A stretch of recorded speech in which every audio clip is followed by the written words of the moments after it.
Let's flip over to Silas on. I beg your pardon. Yes, that's Silas Onu joining us. So, morning, Silas, and thank you for joining us. Well, Silas is a member of the Institute of Chartered Mediators and Counselors, is convener, Citizens Debate and Publicity Secretary of the NBA Abuja. Morning, and thank you for joining us today. Well, you also in the know of what's making the run and different perspectives about this same matter. What's your impression about what is being said from both parties in terms of that judgment delivered by the Supreme Court?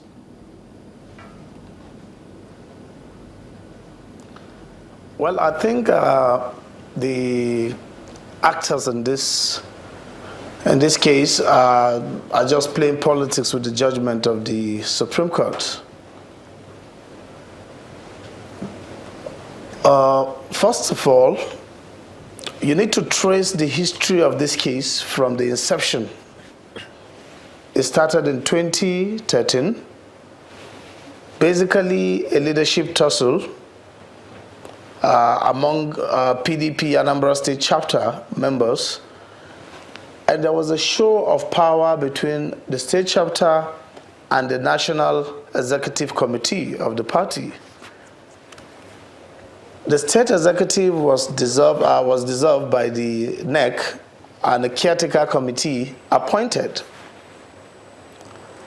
Mr. Ejike Ogwebego, who was chairman of the state executive, went to court challenging his removal and then making some additional prayers of the court, asking that any primaries conducted by the caretaker committee or any list of delegates sent to INEC by the caretaker committee should be disregarded and be discontinued. Now, that in itself is a misconceived position of law, because the caretaker committee cannot organize primaries, cannot send delegate lists, does not deal with INEC. It is the National Executive Committee of a party that deals with INEC, and the Supreme Court have decided on that issue in many cases. There is Okadigbo versus Emeka, there is Eminike versus PDP. There is a case that Ogwebego himself is involved in. This particular issue of primaries in Anambra got to Supreme Court. And the Supreme Court decided that the primaries conducted by Ejike Ogwebego is an illegal contraption and a complete nullity. So how somebody will now go through the back door, raise a case in the Supreme Court, a different issue, get a judgment in respect of the different issue, and then begin to parade something he has lost in the same Supreme Court, beats my imagination. Because I am not from Anambra, so just to make the point clear, I'm not interested, I'm not a PDP member, I don't care who is representing Anambra people in Senate or House of Reps. But the truth should be told.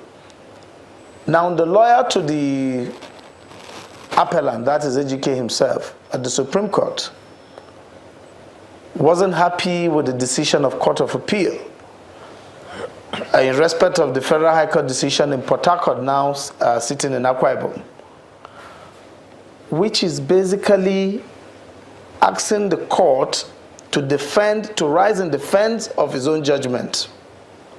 The appeal to the Court of Appeal, and Court of Appeal veered off from the main issue and went into primaries, which was not the issue before it. Court of Appeal is used to doing that. If you look at the Taraba case, they did that. They left the Constitution Section 177C and went to Section 87.9, which is a normal, they keep doing that. So the Supreme Court, in its decision, frowned at that action by the Court of Appeal, saying the Court of Appeal left the issue before it and went on a voyage.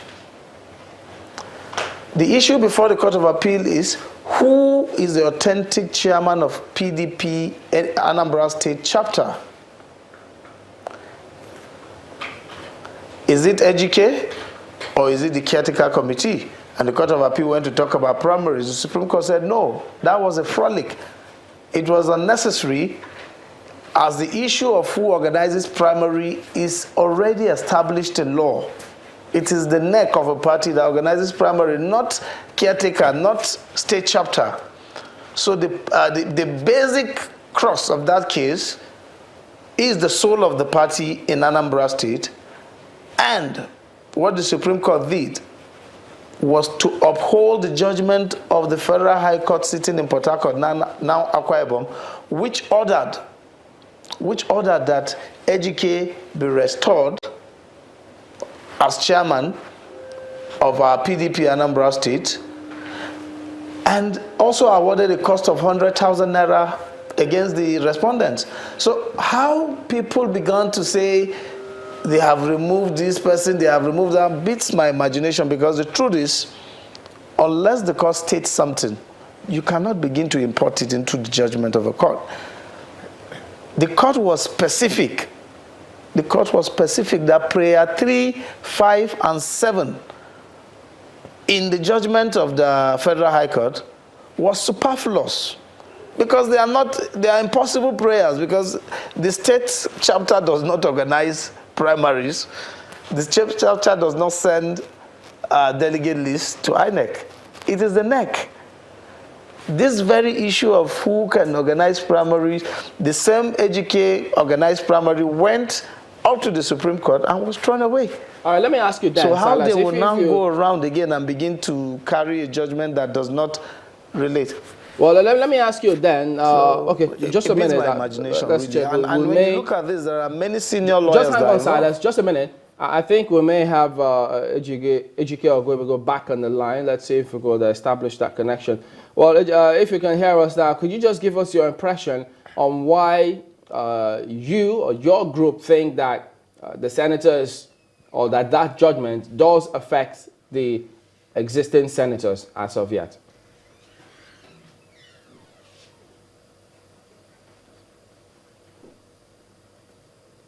All right, there's no signal coming through from there. Let me get back to Silas Onu. Well, Silas, if you say then that it is the NWC that conducts the primaries with those names, but how come we heard Anya Concordia speaking about the fact that their names were substituted as a result of this that went on, and so and they even said that it was even beyond the stipulated time with which you could withdraw the list of candidates that was done.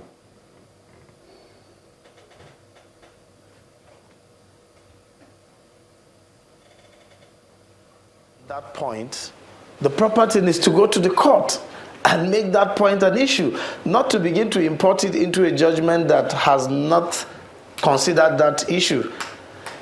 The lawyer to the appellant himself told the Supreme Court that Section 87(9) is not an issue in this case.